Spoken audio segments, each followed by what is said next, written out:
오늘 우리 교회를 방문해 주신 우리 노회 남전도회 모든 분들께 환영 인사를 드리고 또 감사하다는 말씀 드립니다. 아마 오늘 오전에 각 교회에서 정찬의 말씀을 잘 들고 오셨으리라 생각합니다. 오늘 이 오후에는 조금 더 가벼운 마음으로 말씀 오늘 함께 나눴으면 좋겠습니다.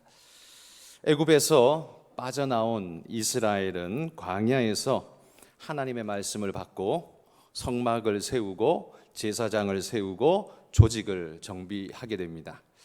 왜냐하면 하나님이 약속하신 그 땅에 들어가기 전에 구비할 것을 구비해서 이전에는 70명의 야곱의 가족들이 애굽으로 들어갔지만 이제는 가족 수준이 아니라 국가의 수준으로 나온 상태이기 때문에 가나안 땅 안에 들어가면 이제 잘 조직된 국가로서의 역할을 감당해야 하기에 하나님께서 그들에게 그와 같은 모습으로 다듬어질 것을 명령하셨습니다.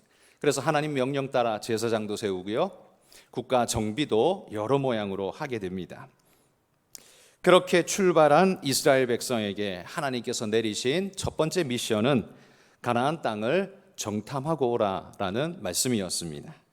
정탐은 전쟁을 앞둔 국가로서는 마땅히 해야 될 일이겠지요. 그곳이 어떤 곳인지, 거기에는 무엇이 어떻게 있는지, 또 지형 지물들은 어떤지, 무엇을 어떻게 이용할 수 있는지 등등의 모든 내용들을 살피는 것, 전쟁을 해야 되는 입장에서는 굉장히 중요한 사안들입니다.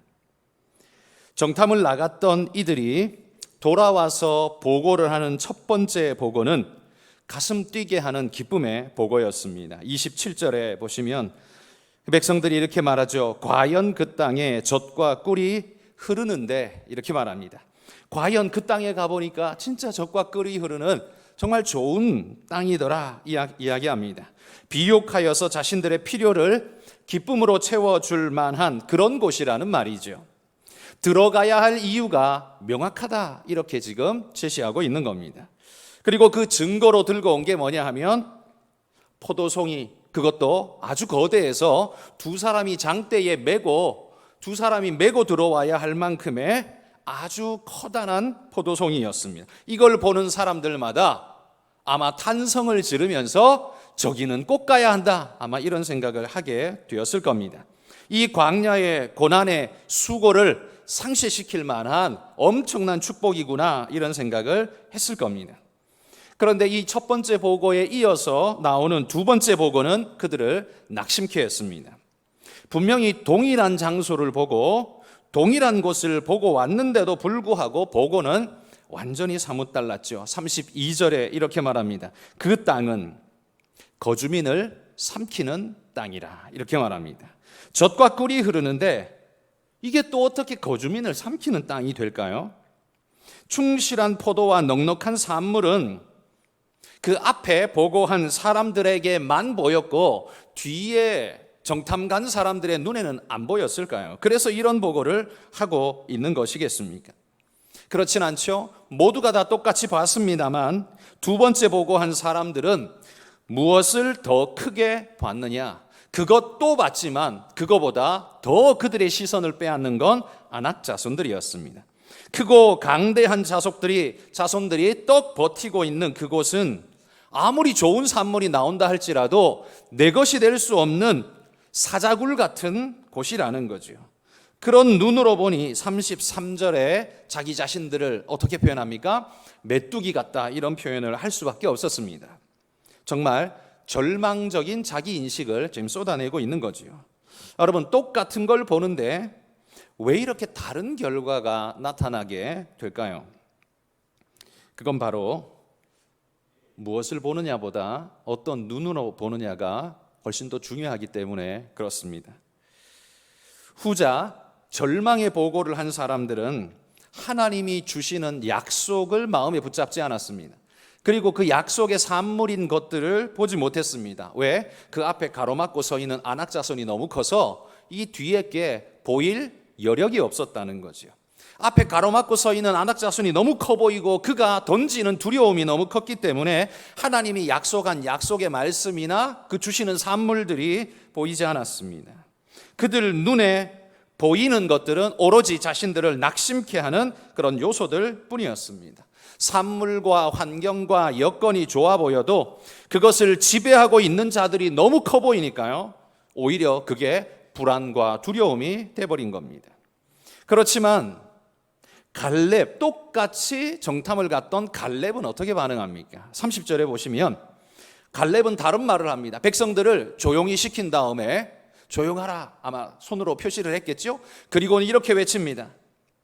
우리가 곧 올라가서 그 땅을 취하자. 능히 이기리라. 갈렙의 보고와 반응은 그 앞에 보고한 사람과는 완전히 차원이 다른 반응을 하고 있습니다. 그들은 아낙 자손이 없는 다른 곳을 둘러보고 왔기 때문에 이런 보고를 한 것인가? 아니죠. 아니라는 거 우리가 잘 압니다. 그들은 다른 상황을 본 것이 아니라 다른 눈으로 본 것입니다. 그러니까 바라보는 눈, 렌즈가 달랐다는 말이죠. 다른 이들이 모두 두려움의 렌즈로 보고 있을 때 갈렙은 믿음의 렌즈로 지금 바라보면서 오히려 흥분되고 뜨거워지고 있습니다. 나머지 정탐꾼들은 마음이 물처럼 녹아졌지만 갈렙은 불처럼 불타오르고 있는 모습을 우리가 보게 되죠. 같은 상황 속에서도 물과 불이 되는 이 상반된 극과 극의 반응은 무엇이 이것을 만들어내느냐? 현상이 지금 만들어내는 게 아니고 놓여있는 사실, 현상이 만들어내는 게 아니라 그걸 대하는 사람들의 자세, 그 자세가 이걸 만들어내고 있다는 말입니다. 이게 오늘 제가 여러분에게 전하고 싶은 메시지의 한 가지 핵심입니다. 그러니까 인생의 삶은 주어진 삶의 환경 조건과 요소 때문에 행복과 불행이 나눠지는 게 사실 아니라는 말입니다. 뭘로 나눠지느냐? 보는 자의 자세에 따라서 행복과 불행이 나눠지게 된다는 말이에요. 유산을 많이 물려받으면 행복합니까? 그럴 수 있는 조건은 되지만 그렇다고 해서 행복한 건 아닙니다. 그러면 반대로 유산을 하나도 못 물려받으면 100% 불행해지느냐? 그렇지는 않습니다. 그걸 보는 내 시선, 렌즈가 내 자세를 결정하고 내 자세가 내 인생의 행복을 결정하게 되는 겁니다. 내 아내가 절세 미인이기 때문에 내가 결혼 잘한 겁니까? 그건 아니겠죠? 내 남편이 직장이 좋고 돈 잘 벌어오기 때문에 결혼 잘한 거겠습니까? 그 또한 아닙니다. 돈은 잘 벌지만 남봉꾼의 술주정뱅이의 폭력 남편일 수도 있잖아요. 돈은 한 달에 2천만 원씩 갖다 주는데 그것과 함께 주먹이 날아다니면 행복할 리가 없지요. 행복할 리가 없지요. 여러분, 결국 삶이라는 것이 주어진 환경은 우리 모두에게 천차만별이지만 그래도 하나님이 불공평하시지 않은 것은 그 환경 때문에 행불행이 결정되는 게 아니라는 사실이 얼마나 다행스러운지 모릅니다. 만약에 주어지는 것이 우리의 행불행을 결정한다면 없는 우리 같은 사람들은 절망이죠. 삶을 살 만한 의욕 자체가 생기지 않을 겁니다. 그러나 인생의 행복은 그런 것에 있지 않게 하나님이 만드셨다는 것이 우리에게 진짜 큰 축복이라는 말입니다. 여러분, 나는 내 인생의 정탐 보고를 하나님께 어떻게 드리고 있습니까? 나는 나 자신, 내 자신과 내 삶의 주변을 돌아보면서 하나님 앞에 어떤 보고를 합니까? 지지료도 재수 없고 복도 없는 자라고 혹시 그렇게 보고하며 살아가고 있지는 않습니까? 만약에 그런 보고가 내 인생 보고의 전부라면 나는 민수기 14장 1절에 나오는 것처럼 이스라엘의 반응처럼 소리 높여 부르짖으며 밤새도록 통곡하는 인생밖에 안 될 겁니다. 그러나 반대로 내 인생의 보고를 갈렙처럼 한다면 어떻게 될까요? 비록 나는 가난한 집에서 태어나서 인생의 반등의 기회를 남들보다 좋게 가질 수 없었습니다. 그렇다 할지라도 부모로부터 많은 유산을 물려받지 못해서 맨손으로 인생을 시작할 수밖에 없었습니다. 그렇다 할지라도 갈렙과 같은 마음의 자세로 우리 인생을 맞이한다면 내 인생은 물처럼 녹아지는 인생이 아니라 내 인생의 한 부분 속에서 불처럼 타오르는 뜨거운 인생이 될 수 있을 거라는 말입니다. 오늘 본문이 우리에게 교훈하고자 하는 건 이것입니다. 보이는 환경이 내 인생이 되는 게 아니라 내가 보는 것이 내 인생이 된다는 겁니다. 제가 우리 교회에서 설교하면서 이 부분을 굉장히 많이 제가 여러 번 설교했다고 생각합니다. 오늘 이 자리에 함께 하신 우리 모든 남전도의 회원분들, 이 마음을, 이 한 가지를 우리 마음에 새기고 오늘 돌아갈 수 있었으면 좋겠습니다. 보이는 환경이 내 인생이 되는 게 아닙니다. 놓여져 있는 나의 환경이 내 인생이 되는 게 아니라 내가 보는 것이, 그리고 내가 그것에 취하는 내 자세가, 그게 내 인생이 되는 겁니다. 환경과 여건이 내 인생 되는 게 아니라 환경과 여건을 대하는 내 자세가 내 인생이 된다는 거예요. 보이는 대로 들리는 대로 결론을 내려버린 그들은 어떻게 됩니까? 통곡과 탄식밖에 하는 게 없었습니다. 가나안 땅에 올라가 보지도 않고 탄식부터 하고 돌아갈 걸 생각하고 있습니다. 돌을 들어 모세를 치려 하고 엉뚱한 짓을 하고 있습니다. 그러나 갈렙은 강대한 족속 아낙 자손을 보고 왔음에도 불구하고 절망이 아니라 오히려 불타는 가슴을 가지고 흥분해하고 있습니다. 올라가서 싸울 것을 오히려 흥분하면서 생각하고 있다는 거지요. 도대체 무슨 차이입니까? 똑같이 아낙 자손을 받고, 똑같이 거대한 포도송이를 받고, 똑같이 하나님이 약속한 땅을 받는데 왜 하나는 절망으로 애굽행을, 왜 하나는 뜨거운 불덩이가 되어서 가나안을 향하는 존재가 될 것인가? 여러분, 우리 인생의 보고는 하나님께만 하는 게 아니고요, 그 보고는 하나님께 올려지지만 나 자신에게도 보고하는 겁니다. 그리고 그 보고가 바로 내 인생이 되는 겁니다. 부모가 날 그렇게 만든 게 아니고, 사회가 날 그렇게 만든 게 아니고, 내 선택과 내 결정과 내 가치관이 나를 그렇게 만든 겁니다.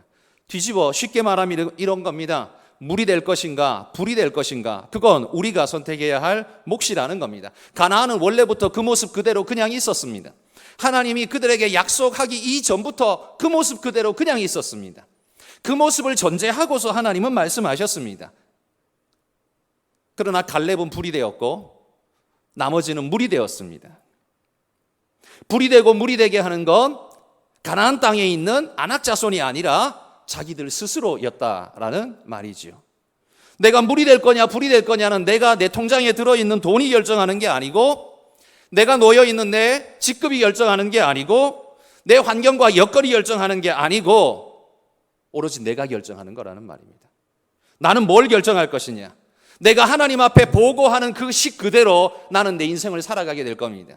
절망의 보고를 하는 사람은 절망의 인생을 살 것이고, 갈렙 같은 보고를 하는 사람은 승리의 인생을 살게 될 것입니다. 하나님이 따로 주셨습니까? 아니요. 똑같이 줬는데 다르게 얻어먹고 있습니다. 이게 오늘 우리가 봐야 할 이 메시지의 중요한 포인트라는 말이죠. 두 번째로 생각해 봐야 할 건 좀 비슷한 의미라고 할 수 있는데, 두 번째로 생각해야 될 건 우리는 달라서 다르게 보는 게 아니라 우리를 다르게 보게 하는 요소를 내 안에, 어떤 요소를 내 안에 가지고 있다는 겁니다. 그걸 저는 렌즈라는 표현을 썼습니다. 빨간 렌즈를 끼고 보면 세상이 빨갛게 보이고, 파란 렌즈를 끼고 보면 세상이 파랗게 보입니다. 세상이 파래서 파랗게 보이는 게 아닙니다. 내 렌즈가 파랗게 보도록 만들어 버리는 겁니다. 세상은 하얀데 내 파란 렌즈가 나로 하여금 그걸 파랑으로 인식하게 만들어서 파랑 인생을 살아가게 만든다는 거지요. 그래서 내가 어떤 렌즈를 끼느냐가 인생에 있어서 굉장히 중요하다는 겁니다. 어떤 요인이 우리를 바꿉니까? 현재 한국 상황을 보면 정치 신념에 따라서 똑같은 상황을 완전히 180도 다르게 해석하는 걸 우리는 목도하고 있습니다. 똑같은 상황인데 해석을 완전히 다르게 합니다. 자신들이 보는 게 옳다고 강조합니다. 그리고 국민들로 하여금 자기들처럼 보라고 만들고 혈안이 되어 있고, 보도 매체마저도 그렇게 끌고 가고 있습니다. 현실을 바꿀 수 없다면 국민들의 시선, 렌즈를 통째로 바꿔버려라. 이게 마치 정치인들의 모토같이 느껴지게 된다는 거죠. 그러다 보니 여러분, 순진한 국민들은 보여주는 대로 보다가 그냥 끌려다니다가 그런 인생으로 끝나버릴 수 있죠. 그렇기 때문에 국민들은 깨어 있어야 합니다. 깨어 있어서 볼 걸 봐야 합니다. 보여주는 게 내 인생이 되는 게 아니라 봐야 할 걸 보고 내 인생을 만들어 가야 합니다. 그들이 뭘 보여주느냐가 아니라 내가 뭘 봐야 하느냐가 중요하게 여겨야 한다는 거죠. 오늘 우리 시대는 정치 신념의 렌즈가 너무 두껍게 작용해서 딱 두 부류로 나누어집니다. 이쪽이냐 저쪽이냐, 중간도 없고 거의 양 끝에 극단을 가지고 싸우고 있습니다. 이게 오늘 우리의 아픔입니다. 두 번째, 우리의 다르게 보게 만드는 또 하나의 요소가 있습니다. 이건 모든 사람에게 공통적인 건데요, 이건 바로 두려움이라는 겁니다. 두려움에 휩싸이면 우리는 현실을 제대로 보지 못하고 왜곡되게 보게 됩니다. 두려움이 우리의 시선을 좁게 만들고 더 이상 아무것도 하지 못하게 만듭니다. 제가 운전을 처음 배웠을 때, 20살 때 처음 배웠는데, 운전을 처음 배울 때 핸들을 딱 붙잡고 가는데요, 시선이 그렇게 좁은 줄 몰랐습니다. 백밀러가 안 보여요. 이렇게 보고 갔습니다. 백밀러를 보려면 고개를 그냥 90도 돌려야 백밀러가 보였어요. 이게 나중에 운전이 익숙해지고 나니까 뭐 고개 크게 돌릴 필요도 없어요. 그냥 눈만 살짝, 그냥 눈알만 살짝 굴리면 백밀러가 다 보여요. 우리의 시야는 그렇게 넓은데 무엇이 내 시선을 요만큼 되게 만들었냐? 두려움이라는 거죠. 두려움에 빠지니까 시선이 너무너무 좁아집니다. 옆에 게 보이지가 않습니다. 돌아볼 여력이 없습니다. 여러분, 똥개도 자기 집에서 50점 따고 들어간단 말이 있죠. 믿는 구석이 있으면 자신감이 생기고 더 넓은 그런 이 움직임의 여력을 만들어 냅니다. 상대적으로 두려움의 수치가 좀 낮아진다는 거죠. 뭘 믿기 때문이에요? 주인을 믿기 때문이죠. 그래서 더 용감하게 지저대고 덤벼댈 수 있는 겁니다. 전쟁에도 사기가 중요하죠. 군의 사기가 높으면 자기들이 가지고 있는 물리적 전투력보다 더 높은 능력을 나타낼 수 있고, 아무리 좋은 무기를 가졌어도 사기가 바닥에 떨어진 군대는 한마디로 우리가 일반 말하는 당나라 군대가 되어서 거의 아무것도 못하는 그런 군대가 될 수 있습니다. 그러면 인생의 사기는 어떻겠습니까? 그 역시 인생의 사기를 떨어뜨리는 요소는 두려움입니다. 그렇기에 사탄이 우리를 몰아갈 때 가장 잘 쓰는 방편이 두려움입니다. 안악자손을 앞에 딱 세워놓으면 그 다음에는 다 포기해버리거든요. 안악자손만 딱 세워놓으면 그 다음에 하나님이 무슨 약속을 그 뒤에 쏟아부어놔도 그 뒤에 약속은 안 보이거든요. 안악자손 앞에서 무너져 버렸기 때문에 그 다음에 있는 하나님의 약속들은 보이지도 않고 잡히지도 않기 때문에 아예 뒤로 돌아가 애굽 향해서 가는 존재가 되어 버리더라는 겁니다. 여러분, 우리는 뭘 보느냐, 어떻게 보느냐, 이걸 굉장히 중히 여겨야 합니다. 달라서 다르게 보는 게 아닙니다. 우리를 다르게 보게 만드는 요소가 내 안에 있다는 겁니다. 정치적 성향이든 두려움이든 무엇이든 뭐 다른 사람의 속임이든 간에 내 안에 뭔가가 분명히 있다는 거예요. 그러므로 여러분, 우리가 가진 것의 유무에 의해서 결과가 달라진다는 것, 뭘 가졌냐, 이게 되게 중요하다는 거예요. 주어진 환경 여건이 나를 바꾸느냐, 그건 아니라는 겁니다. 주어진 환경 여건은 언제나 객관적으로 그대로입니다. 그런데 그 객관성을 내게 접목되어질 때 그걸 주관화해서 내가 받아들이기 때문에 그걸 어떻게 해석하느냐, 나를 거치는 순간 해석이 어떻게 바뀌느냐, 그래서 거기에서 빠져나오는 답이 무엇이냐, 이게 내 태도를 결정한다는 말이죠. 그래서 우리에게 중요한 건 어떤 환경 요건에 서 있느냐, 네가 가진 자원이 뭐냐, 이게 아니라, 그것도 사실은 우리에게 많은 영향을 미치지만 그것보다 훨씬 중요한 건 네가 어떤 눈으로 보느냐, 이게 제일 중요하다라는 말이죠.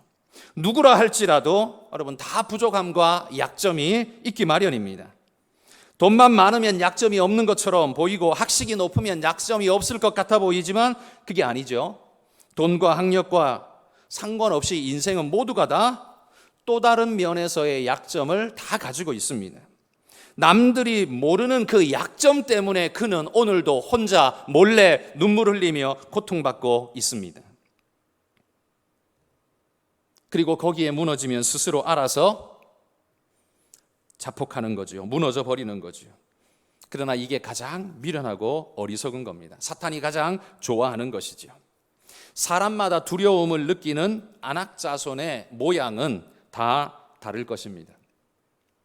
학력, 재력, 그 어떤 모양으로 나타날 것입니다. 그러므로 여러분, 우리가 하나님 앞에 내 살아가는 내 인생 속에 안악자손이 무엇인가를 깊이 다시 한번 돌아보십시오. 그게 돈이 모자라고 배운 학력이 좀 짧고 건강이 남들보다 좀 못하다, 차라리 이거라면 다행스러운 이야기입니다. 그게 아니라 고집스럽고 외골수적이고 무슨 이야기를 해도 자기중심적으로 해석해서 삐딱하게 돌아가 버리고 판단 자체가 렌즈가 엉뚱하게 끼어 있어서 무슨 정보가 들어와도 다 이상하게 해석하는 잘못된 렌즈를 내가 끼고 있다면 이게 훨씬 더 무서운 겁니다. 이게 두려운 안악자손이지요. 모든 사람은 다 안악자손을 가지고 있습니다. 이스라엘에만 있는 게 아니라요, 우리 모두에겐 다 두려운 안악자손을 가지고 있습니다. 잘난 자도 부한 자도 건강한 자도 우리가 모르는 다 안악자손을 가지고 있습니다. 자, 그러면 안악자손이 저기 있는데 그럼 나는 어떡할 겁니까? 나는 어떡할 겁니까? 여기에서 이제 내 결정이 이루어지는 거죠. 이스라엘은 지금 뭐라고 합니까? 돌아가자. 애굽으로 돌아가자. 안악자손이 있으니까 그냥 거의 자동적으로 돌아가자가 나옵니다. 여러분, 이게 혹시 나의 태도는 아닙니까? 반대로 갈렙을 보십시오. 그게 있음에도 불구하고 올라가자, 흥분하여서 불이 되고 있는 갈렙을 보십시오. 이 둘의 차이는 안악자손에 있지 않죠? 그를 보는 자기 인생의 자세와 하나님을 신뢰하고 믿는 그 믿음의 차이가 있습니다. 여러분, 내 인생 앞에 아무리 많은 안악자손들이 있다 할지라도 그게 돈이든 관계이든 아니면 무슨 내 안에 속성이든 어떤 것이든 간에 내 인생 앞에 안악자손이 아무리 많아 보인다 할지라도 그 안악자손을 돌파할 수 있는 길이 뭐냐? 갈렙이 우리에게 보여줍니다. 그건 믿음의 길입니다. 저 안악자손보다 내가 키가 더 크면 그럼 돌파할 가능성이 생기겠죠? 그런데 이스라엘이 안악자손보다 더 커질 수 있습니까? 이건 태생적으로 불가능한 겁니다. 안악자손은 말 그대로 거인족입니다. 키가 우리가 아는 골리앗 그런 존재들이죠. 키가 뭐 이게 한 2m 정도면 다행인데 그게 아니라 3m 정도. 내가 크고자 한다고 3m까지 클 수 있습니까? 그럼 불가능한 일이죠. 내가 그걸 뛰어넘고 싶다고 해서 뛰어넘는 게 아닙니다. 안악자손이 그런 존재예요. 내가 넘고 싶다고 넘을 수 있는 그런 존재가 아닌, 그렇게 넘을 수 없는 넘사벽이 그게 안악자손이에요. 그럼 그거 어떻게 넘어갈 거냐? 갈렙이 우리에게 답을 보여줍니다. 안악자손을 돌파하는 것은 키를 키우는 게 아닙니다. 근육을 늘리는 게 아닙니다. 힘을 키우는 게 아닙니다. 믿음의 길을 가는 겁니다. 하나님을 신뢰하고 하나님의 약속을 믿고 믿음의 길을 가는 것이 안악자손을 대하는 태도이지, 저 안악자손보다 더 커지고 더 강해지고 더 근육이 많아지고, 여러분, 그건 답이 아니라는 거예요. 그건 절대 불가능하다는 겁니다. 갈렙이 안악자손보다 키가 크고 근육이 많아서 그들과 싸워서 이긴 게 절대 아니잖아요. 그러므로 여러분, 오늘 설교 제목으로 제가 잡은 것처럼 신앙인은 환경 여건에 수동적으로 보이는 대로 보는 시청자가 아니라 능동적으로 자기의 환경을 새롭게 보는 비전가가 되어야 한다는 겁니다. 그게 시청자냐 비전가냐 질문에 여러분이 답을 해야 한다는 겁니다. 나는 가만히 있을 테니까 하나님 답을 주세요. 그게 아닙니다. 하나님이 질문을 여러분에게 던졌어요. 인생에 던진 그 질문을 여러분이 뭐라고 답을 할 거냐, 그게 여러분 삶에서 다 이렇게 나타난다는 거예요. 프린터 찍듯이 다 이렇게 찍혀서 나타나게 돼 있습니다. 여러분이 걸어온 인생 발자국 하나하나가 다 하나님의 질문에 대한 대답을 여러분이 인생으로 한 겁니다. 여러분은 시청자였습니까? 아니면 비전가였습니까? 보여준 대로 반응을 했습니까? 아니면 보여주신 것을 믿음으로 반응을 했습니까? 시청가가 아니라 비전가가 되시기를 축복합니다.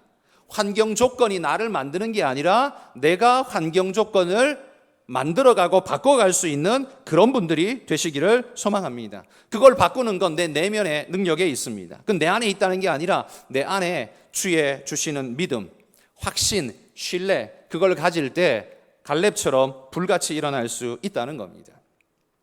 사람의 힘은 지성에도 있고 근육에도 있고요, 지위에도 있고 돈에도 있습니다. 그런데 그런 모든 파워들은 하급의 파워들이잖아요.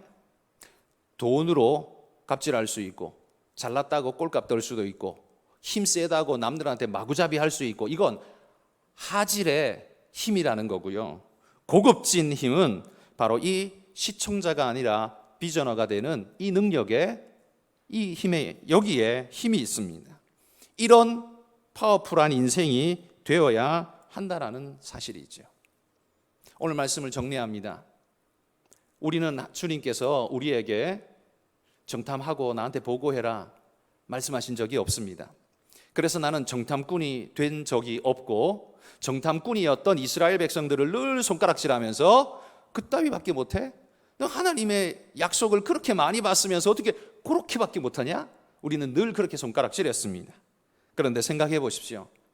하나님이 여러분 인생에 대한 정탐 보고를, 여러분은 인생의 발로 프린터를 찍어서 지금까지 오셨는데 여러분의 보고서는 얼마나 신앙적이었는지, 얼마나 믿음다웠는지, 얼마나 하나님 앞에 갈렙스러웠는지 여러분은 한번 돌아보시기를 바랍니다. 키가 크고 돈이 많고 힘이 세고 학력이 좋아서 그건 하질의 힘이라 했습니다. 그것도 있으면 좋지만 그건 하질의 힘이고요. 맨파워는 거기서 나오는 게 아니라 사람의 내면에서 나오는 거죠. 그 내면에 가진 것이 아무것도 없는 사람은 아무리 좋은 게 주어져도 안악자손부터 보게 되고, 주어진 게 많다라고 여겨질 때 안악자손이 안 보이면 금방 갑질하게 되고, 그런 존재이죠. 그러나 신앙인은 어떻습니까? 신앙인은 이런 갈렙 같은 모습을 보여주는 존재입니다. 자신이 인생으로 뭐라고 하나님 앞에 인생 보고서를 써야 할 것인지를 기억하며 세상이 찍어주는 대로 반응하는 시청자가 아니라 하나님이 내게 질문하시면 그에 능동적으로 답을 하는 비전가로서 하나님 앞에 반응하는 그런 분들이 되시기를 소망합니다. 다윗이 시편에 이렇게 말합니다. 이 한 구절 읽고 설교를 마치려고 합니다. 시편 27편 1절입니다. 같이 한번 읽어봅시다. 여호와는 나의 빛이요 나의 구원이시니 내가 누구를 두려워하리요. 내 생명의 능력이시니 내가 누구를 무서워하리요. 여러분, 다윗이 이 시를 해변에 누워서 주스 마시면서 이 노래를 했겠습니까? 아니겠죠. 두려운 존재가 있을 때 그 앞에서 이 노래를 했을 겁니다. 인생의 안악자손 앞에서 분명히 다윗은 이 노래를 했을 겁니다.